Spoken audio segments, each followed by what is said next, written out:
Welcome to the Golf Improvement Podcast, episode 145. Welcome to the podcast for golf lovers and enthusiasts who are looking to take their games to new heights. Dedicated to custom club fitting, short game improvement, and effective practice to improve your golf game. This is the Golf Improvement Podcast with your host, Tony Wright.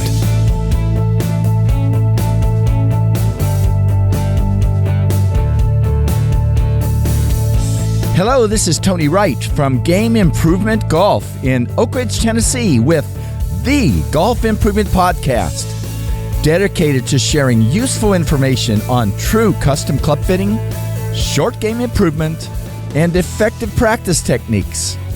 I create exceptional golf clubs. You shoot lower scores. Again, happy 2020. What a delight to again share with you valuable insights from mental performance coach Paul Dewland from Paul Dewland Golf. Today we discuss some of the concepts he discussed at the second Flat Stick Putting Conference held last December. As you listen to this interview, how about you think of just a few simple things you can do for your golf game and your life from what he shared in this interview. www.gameimprovementgolf.com.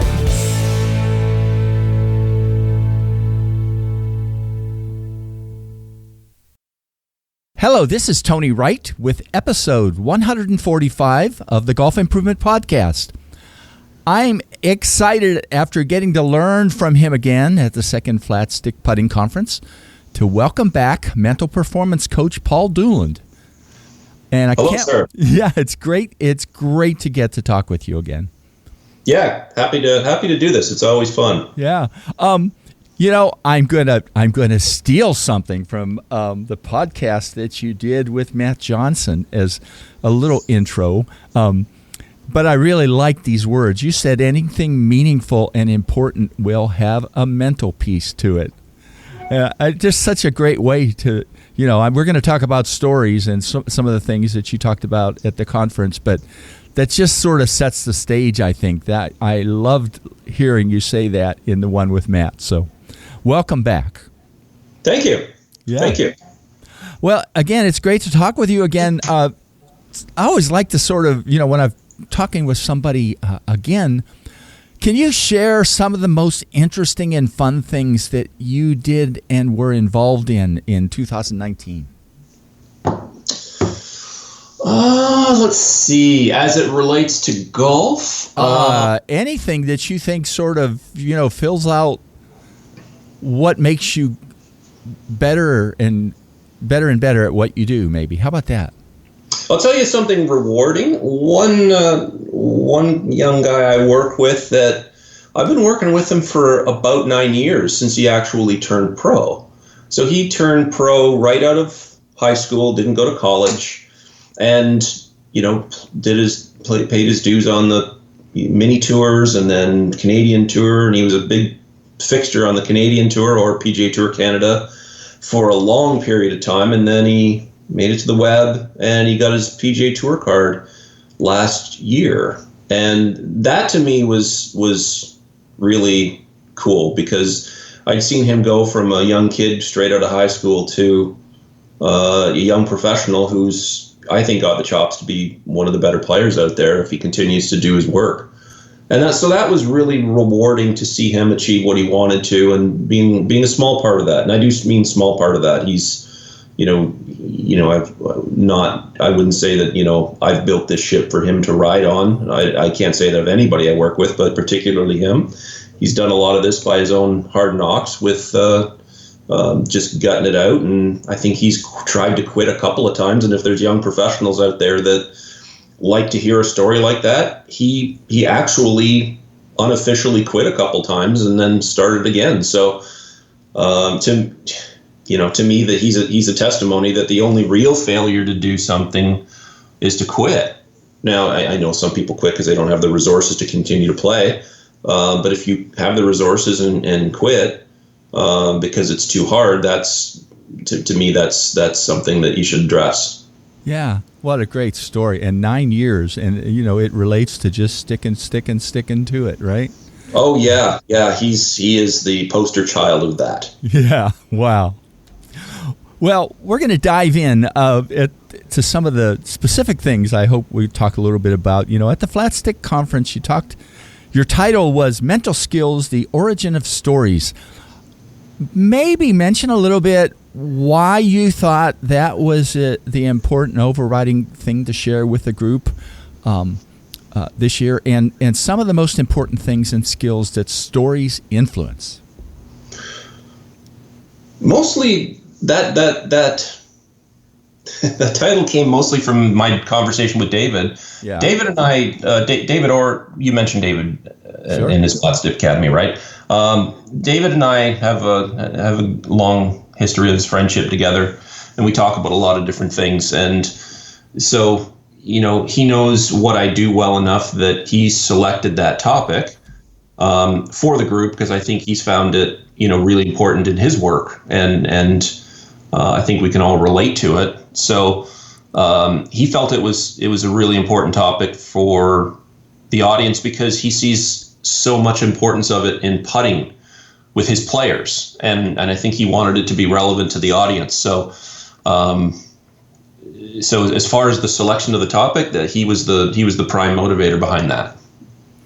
And then why specifically, from your standpoint, have you seen that as being really important? And it can be, it's more than golf, it's really life, right?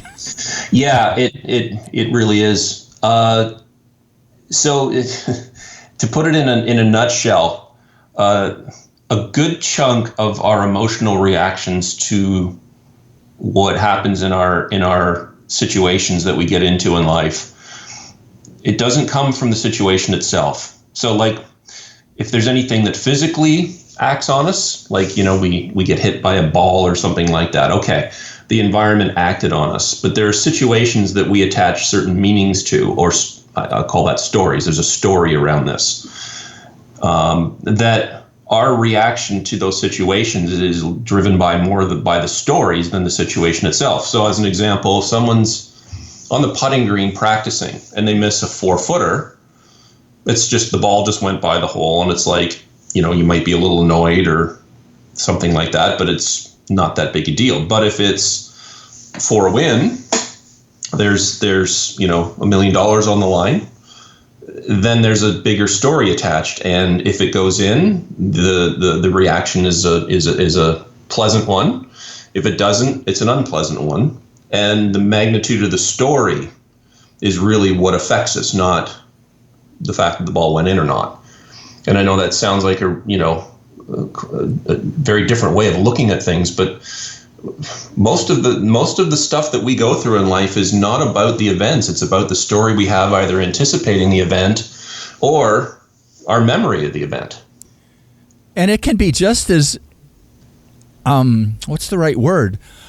It can create as much of a problem to make the story be, oh, I made the putt, yay, wow, wow, wow, as it is to, oh, I missed the putt, right?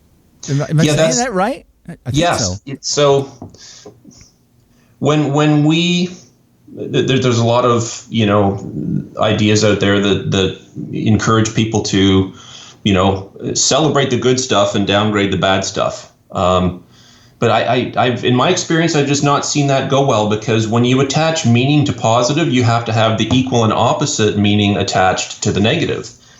But the problem we have is that our brain is designed to process things that are fearful more prominently than things that are pleasant. So, and then that's a survival instinct. If you're walking, I always use the example of walking through the woods, and you see an apple tree and you're picking apples, and then a bear comes running after you. If you didn't have that part of you that prioritized fearful and dangerous things over things that are pleasant and healthy, then you would stand there and pick apples while the bear was coming after you and get hurt. So that's a situational thing that's a real survival instinct. But those things come into play when we have a story about ourselves over a 4-foot putt. the same mechanisms get turned on. That's why people get shaky, sweaty, nervous when the putt's important, and they don't when it's not. Yeah. It's very interesting stuff, that's for sure. Well, you talked in the conference some about us using our minds deliberately or through our subconscious, and a little bit about what you called the subconscious kind of a roommate that can tell us things that aren't. I love that. What a great word, right? My little roommate here sitting by me all the time, right? That can tell us things that might not be real. How do stories relate to kind of making our minds up deliberately and unconsciously? And you probably talked a little bit about that already, but maybe amplify some more. Yeah. So the metaphor I use quite often with this example is if you have a roommate that keeps stealing your cell phone and sending messages to people that you wouldn't want to send to people. So if your friends are receiving all these messages from your phone, they don't know the difference between something you send and something your roommate sends. So as it relates to our thoughts, so there are thoughts that occur in our mind that we would never get up in the morning and plan to have, like abusing ourselves for missing a putt or ruminating over a mistake. We would never advise our friends to do that to themselves. But when those things occur in ourselves, we think those are our thoughts. But those things are not voluntary thoughts that we're consciously trying to produce. Nobody wants to have a bad reaction to a 4-footer. No one wants to ruminate over that. So these things, loosely I'll use the term compulsions. These are compulsive thoughts that we automatically give into, and we actually don't discern that, wait a minute, this isn't a thought I chose. It's just one that got triggered by this event in the environment. So a lot of these compulsions are just things we've picked up from our environment growing up they're cultural. So they're part of the environment we grow up in. We absorb them from family, friends, coaches, teachers, and as an example, I'm from Canada, and many people listening would probably pick up on my accent. I use this idea that this isn't my accent. It's a Canadian accent, and I have this accent. It's the one I accumulated growing up, absorbing it from my environment. But I didn't actually, as a baby go, you know what, I think I'm going to sound like a Canadian. And I'm going to say about A and all those things, and use some of the slang that we use. I just absorbed it growing up. Now I have a conscious choice. I could probably work at it and change my accent. I could sound English, or I could sound Australian if I wanted, or American. But I just use this. So a lot of our beliefs are adopted unconsciously. We absorb them growing up.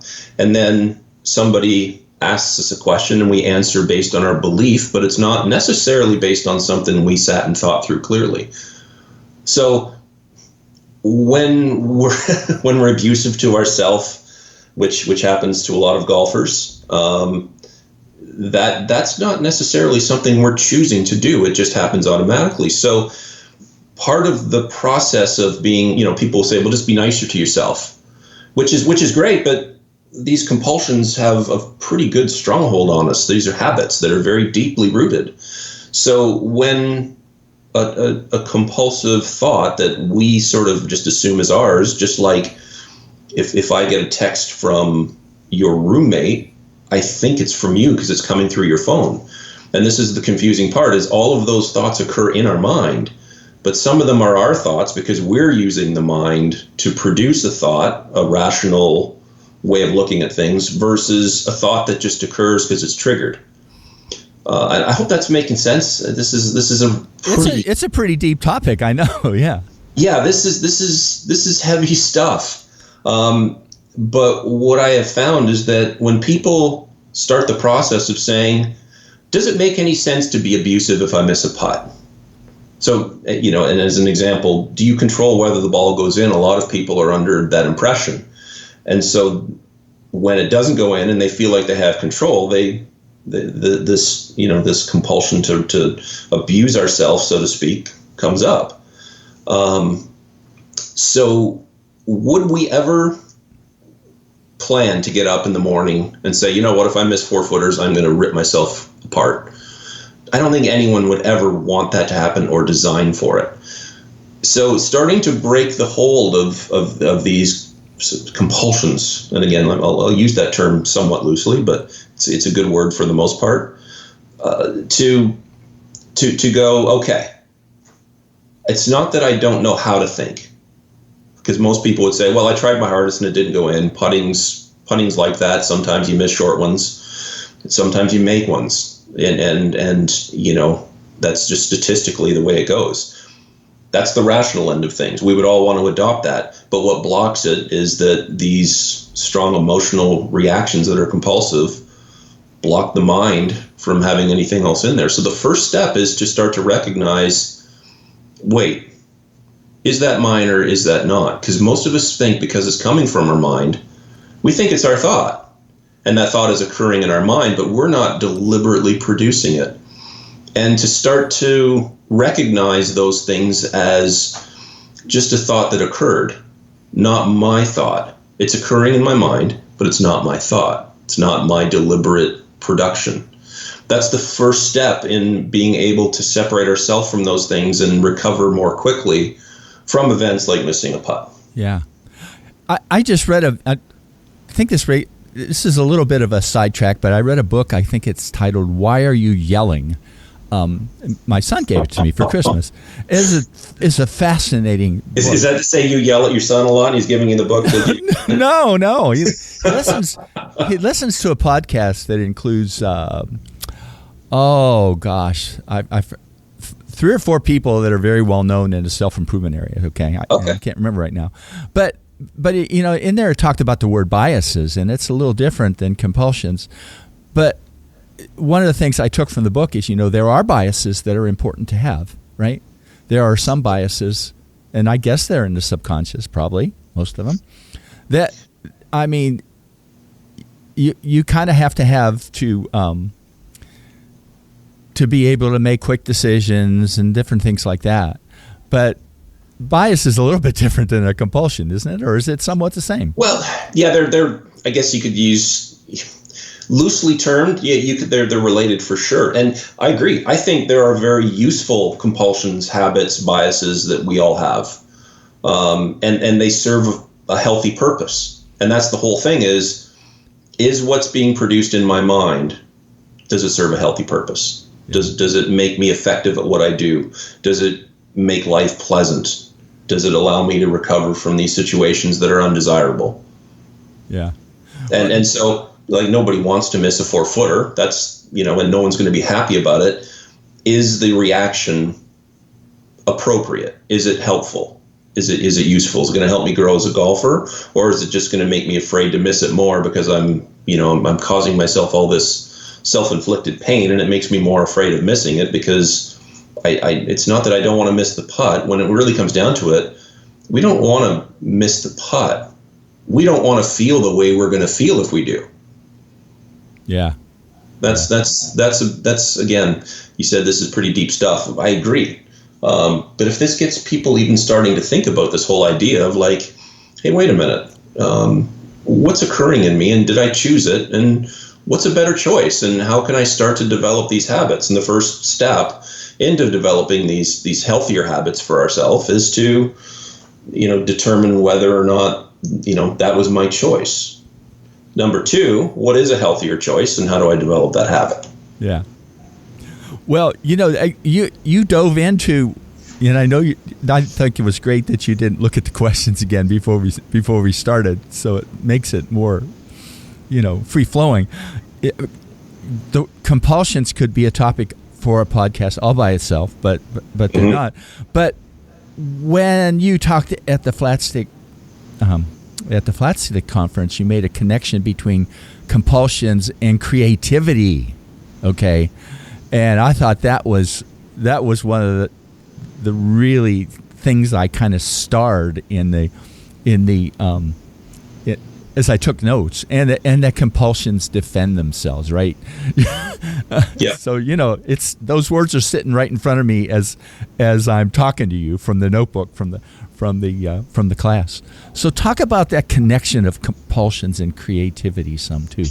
I'd love to hear what you took from that, because that's, as someone who presented the material, I'd like to see what you did with that, if you don't mind me asking you that. Well, creativity, I think, is all about learning and putting the pieces together. I'm making this up as I'm going, right? Mm-hmm. Since you're asking me the question. Yeah. And if you're just relying on whatever your compulsions are about things rather than being able to step back, and maybe a even better compulsion is to, as David says, do the work and look back at things after you've hit a putt or hit a shot and say, what can I learn from that, and get all those little pieces adding up. Does that make sense? All the little pieces, sure. And all the little mistakes and all the little wins. And that's how you start taking things and putting them together when things don't seem like they're connected. How about that? Yeah, I like that. Yeah. As I view it, our mind is a space where thinking takes place. Let's say that. That's a poem. That's a poem, Paul. That's a what? That's a poem. Our mind is a space where thinking takes place. I just became Dr. Seuss. Wow. Yeah. So when thoughts can occur from our memory, and all of these recurring habits of thought are taking up space in our mind, there's no space for the creative element to emerge as insight. And this is what often blocks people from being able to grow and learn, as you said, is because, that faculty is being tied up with a whole bunch of the rumination or whatever, versus is it being used to generate something new and better? So all of that energy is going into something that's unpleasant, unproductive, other than just running on a treadmill of the same old reaction over and over that doesn't serve a healthy purpose. And so being able to free up that internal space for creative information to flow in it's often tied up with all that other stuff. It's like having a car and you just drive around a cul-de-sac in circles all day long versus going somewhere cool with it that you've never seen before. Yeah. And I think it's also connected with effective practice, too. I mean, of course, you could call practice being what you're doing when you're on the golf course competing. That's part of it. Mm-hmm. But, if you are really effective at practicing and you're looking at whatever you did instead of just hitting putts and just kind of slopping things around, right? Then I think go. Oh, sorry. Go ahead. But then then some of the little pieces that aren't working or that could be better can click. When you mention golf and creativity, that's just such an underrated piece of the game. People are hitting the same 7-iron to the same flag 65 times and they call it practice. And if that's what golf was, then superb, go for it. But every single shot is different you'll never see the same shot twice ever in golf. Yeah. And, with different conditions and different variables, wind, distance, we all know what those elements are. If you're not learning to allow that new shot, if you're not practicing in a way that practices using your creative faculty, then you're just making golf a recurring memory. And that's what, hitting 65 7-irons at the same flag is. You're not becoming creative. A lot of times people are just completely checked out. They feel a sense of satisfaction because, they're peering the 7-iron because they're just doing the same thing over and over. But that's not what golf is. That's just hitting a ball. And so golf, the best players have immense creativity because they've practiced that creativity. And part of that is to free up the space to allow the creativity to flow in. You can't really, a lot of creativity comes from our instincts, from our accumulated experience. But if it's blocked up by all this other stuff, it can't emerge. And that's where a lot of fun is too. If you when you find something that's kind of an aha piece of what you're doing, right? Yeah, for sure. Yeah, and it's not just in golf; it's in what you do too, which I'm sure you experience. Yeah, that's combining. Everybody says coaching is an art form and a science at the same time, which I agree with. And the art form is, sometimes we all as coaches develop instincts as to what would I do with this situation? What would I do with this person?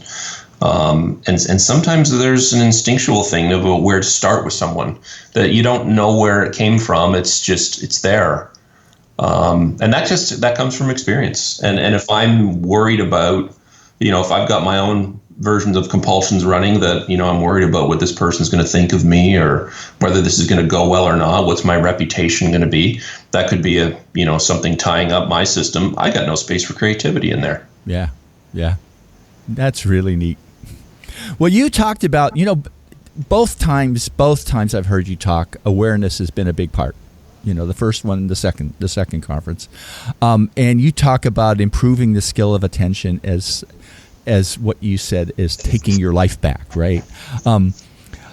The little exercise that you did, I have so far, I'm going to call it flunked. Bad choice of words, right? But I don't do the little 3-page exercise every day, but I bet every day since the conference there's been at least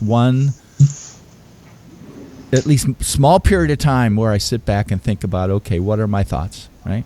Mm-hmm. And I just, that was the big takeaway to me, the hugest takeaway from the conference in my life. So talk a little bit about what you called a very simple exercise, but boy, it's not easy to do, or not necessarily easy to do, but meaningful, right? It's cool that you say that you've gotten that much out of that simple little thing, because some of the simplest little things can almost seem like, yeah, what's that going to do for me? But it's very powerful. So in the conference, I had everyone just write down whatever thoughts occurred in their mind, that as soon as it came up, you just literally, like you're dictating someone else's thoughts. So a lot of times people will start this exercise and they have a piece of paper in front of them and they'll go, God, I don't know what to write.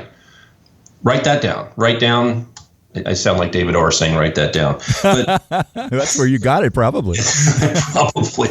But that's what you write is the thought occurred in my mind that I don't know what to write. And so I will write that down, and then we start thinking, okay, I'm going to sit and wait for my next thought. Write down, I'm going to wait for my next thought. It's amazing what occurs in our mind that we might be familiar that it's happening, but we don't really have any conscious awareness of it being there. And how much energy is used up on all of these things that we're largely unaware of because they're just so familiar. It's kind of like, if somebody's in a room and someone cleans a floor with a strong cleaner, you can smell that cleaning agent for a while, but then it goes away. You leave the house, come back in, and you smell it again because you've sort of refreshed, you've recalibrated your system. You've lost your sense of being unaware of it. And that's not a great way to phrase it. You're making use of a capability you have that you aren't using. How about that, maybe? Yeah. Okay. Good. I like that. So basically, there's we can't smell it anymore, but it's still there, and it still affects us. Is kind of that in the cleaning agent in the room. Just because you don't know it's there, just because you can't detect it, doesn't mean it's not there. And so this exercise is about paying more attention. So if I'm in a room with that cleaning agent and I'm not paying any more attention to that odor, and someone says, "Can you smell that?" And I have to sit and go, "I do smell it. Yes, I do." So I have to make the distinction that, okay, that's still part of my experience. I'm just not aware of it. So that's the same with thoughts. Most of us have a bunch of stuff that is just constantly going through our mind that we're not deliberately producing, that's taking up some of our CPU. It's taking up energy. It's taking up space for other types of creativity to come in. And you hear a lot of times people, like musicians, they always say, you know what, the best place I always get, songs is in the shower, because I'm not really, I'm not in a place where I have anything to think about. And so songs just come to them when they're in the shower or when they're driving, because they're largely unoccupied with trying to use their mind, and they become a little bit more aware of the creative side of things. So it's amazing when you create the space, what kind of cool stuff can come in.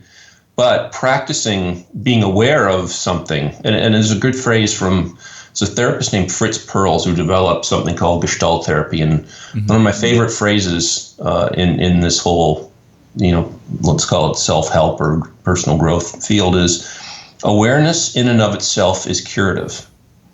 So that we can, by being consciously aware of something that's been largely unconscious, doesn't mean it's not there, it means we're not aware of it, that when you become aware of something, it has a way of changing the quality of it and its effect on us. So when we start to write down what's occurring in our mind, just like dictating someone else's conversation, and you start, that's a very concentrated form of being aware of what's going on, and it forces us to keep our attention there. Because not too many of us are very good at, really reflecting on what's going on internally. We're just kind of, we're kind of the puppets, and the puppeteer's invisible. Something's operating without our knowledge, because it's just accumulated habit from years of either our own habits being developed or conditioning growing up. Do children do this more, do you think? Or they're just not aware that they're doing it? What's your take on that? Because we always talk about kids are more open and all that kind of stuff. And again, for the audience, I want to qualify. I'm not a psychologist. I'm not a therapist. Yeah. So, but I find kids to be incredibly creative, because they don't have an awful lot of these things accumulated in their system. So their mind is free to their creative side to emerge. And my kids, one of my kids was particularly one of those, is there monsters under the bed? Is this going to happen? Is that going to happen? And it's like, wow, this is creative 101 right in front of us. Sometimes it's pleasant, sometimes it's unpleasant. But, on the flip side, some of the cool stuff that she would come up with that was really, fun and neat, the pictures she would draw and stuff like that. It's like, wow, this is great. But yes, kids don't have these accumulated habits the same way adults do. And that's one of the reasons kids can also develop skills and learn things so much more quickly, as those faculties are much more freed up, and there's no habits in place blocking new ones from forming. This has really been great today, Paul. I never know what's going to happen. So I'm very excited that we got to do this. I'm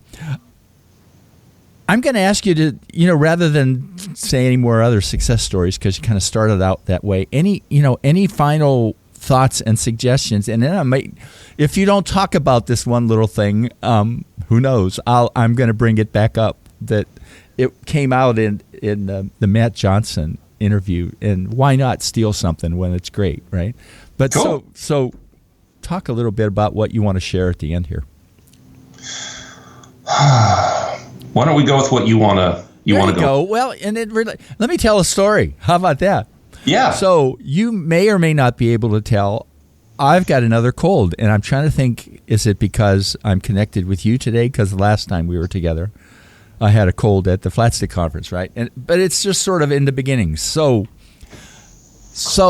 I decided for an hour or two this morning, instead of running around doing things, I'd lie down in the chair, and all I would do is deep breathe, okay? Mm-hmm. And I feel a lot better, okay? Maybe I'm giving my body a little rest.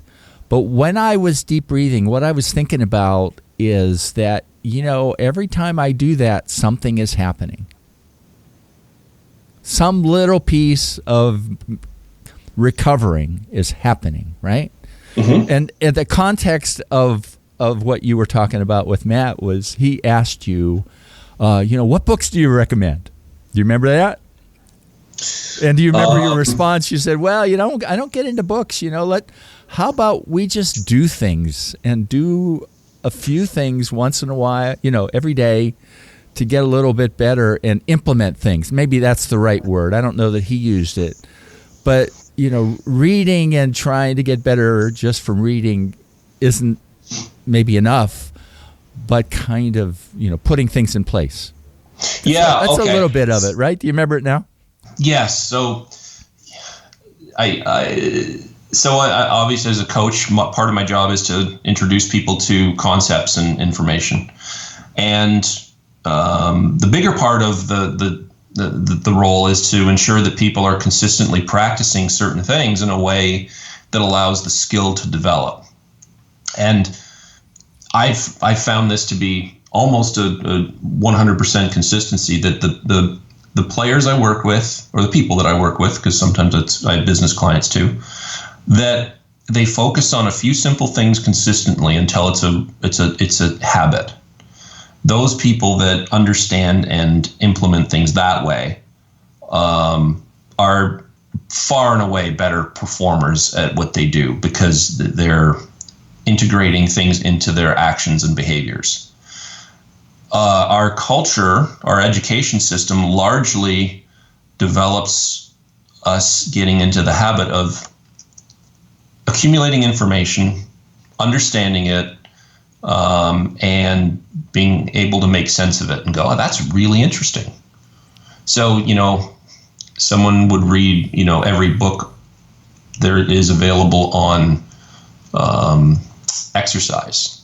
Yeah. But never exercising is no better off other than having a bunch of information. And largely that can lead to problems because now it's like I know what I should do and I'm not doing it.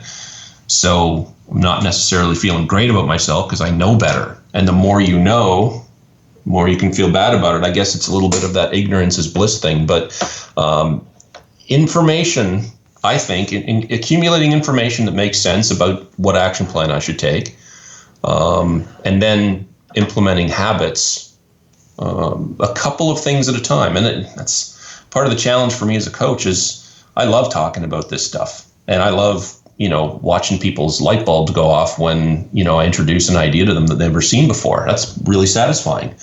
I could get addicted to that cycle versus going, wait, let's give them enough to develop habits and let's not just get distracted by all this new stuff that would be fun to talk about, but impossible to implement alongside the other thing.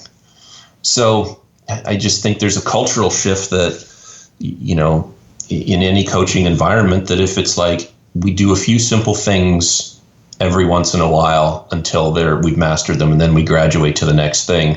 I just think that, especially for juniors, if you can create an environment for juniors that way, that it's not about, who can hoard the most information. God, we got so much information available to us. I mean, Tony, you and I grew up, the only place we could get information was basically books or going to courses and seminars or talking to experts, and that was about it. Whereas now it's like we've got YouTube, we've got blogs, we've got podcasts, we've got, in the traditional television shows and, channels with, documentary after documentary, or information about anything. By, you go on the, I don't know what channels have these sorts of things, but if you go on to anything on Netflix, there's so much information just about diet alone, let's say. Yeah. It's crazy how much information is available, yet I don't see any real change in terms of people's ability to develop healthy habits. And I think that's what's got to be emphasized. So don't be afraid, to me, it's a little bit, don't be afraid to just pick and choose a few things to get better at a little bit every day and do it and do it and do it. Right? Yeah, I think so. I mean, look, we got a hoarder, someone who's, filled their house with a whole bunch of junk. They're afraid to, throw away, but they don't really have any space in their house to live. And that's the same thing with this is bring a few small things in to the space and consume it until it's, a part of your system. Then bring a few new things in and just, choose your priorities about what's the most important. Because there's a nice phrase that I learned through Stephen Covey's work, that the enemy of the best is the good. And I think it's Goethe's, I think, the person that came up with that quote. But it's like, there's so much good information out there. What's the best information with me? I'm going to have to say no to some good things to get to the best things and implement them as habits. And New Year's resolutions are infamous for people saying, okay, that's it. No more junk food, no more alcohol, no more smoking, no more swearing, no more, the list goes on. And by day 3, they're right back to where they were because it's just too much. A good rule of thumb that I've learned is that people only have the capacity to change about 5% at a time under normal conditions. If they're, let's say there's a life-threatening situation, I think the capacity can expand from what I've seen. But if you take on 5% of your, change at a time and really be deliberate with it, and, take on things that you're motivated to do, then you'll be successful in the long term with doing a few simple things at a time. I think there's a book called Atomic Habits that's addressing some stuff around that. Oh yeah, it's a fabulous. It was. I would say it was my favorite book of last year. I've gone through a synopsis of it. I've not read it in depth, but I really like the idea that he's expressing from what I saw about it. You'd probably be able to say more about it, but I really love that idea because it seems very practical and in line with what we're talking about. Yeah. Well, it's a great way to end. I'm glad I sort of diverged from sort of my original ending question. But Paul, it's a delight to have you get to share things with people again. I'll put a link in the show notes to your website. And what a great story to share at the beginning, too, as somebody that just stuck to it. Nobody knows how long it's going to take to get, and I'm not saying get there, but to make a huge step. You just can't pick what it's going to do. It takes what it takes. Yeah, exactly. And, I think anyone that's gone through enough adversity is going to develop the ability to do what they want to do eventually, just given your own potential. This guy's a ridiculously good athlete, so he has the potential to play on tour. And to just make good use of your potential, if you keep going at whatever it is you're doing, eventually you're going to go as far as you're capable of. And that's the real shame in life, is if people don't actually realize their own potential because they either quit or didn't do everything they could. So that's what's fun about this work, is, trying to bring that part out in people. The Golf Improvement Podcast is sponsored by Tony Wright and Game Improvement Golf. Tony creates exceptional golf clubs. You shoot lower scores. Paul, thank you again for sharing simple and powerful concepts to improve our golf and our lives. Again, I challenge listeners to find some simple things to implement and practice each day from the things that Paul shared in this interview. I include a link to Paul's website in the show notes. My shout out today is for putting coach Preston Combs from Preston's Putting in Santa Barbara, California. He did a number of very successful presentations at this year's PGA Merchandise Show, including his presentation at the Tuesday Evening Open Forum. I want to especially thank him today for including me at what I call Preston's Dinner, held on Wednesday nights of the show for, I think, the last 3 to 4 years, maybe longer. I love getting to see and connect with a lot of friends and really smart people at this event. So, Preston, thanks again for including me. I put a link to Preston's website in the show notes. Well, that's it for today. I know the interview that I hope to do in episode 146. But for now, stay tuned. See you in 2 weeks.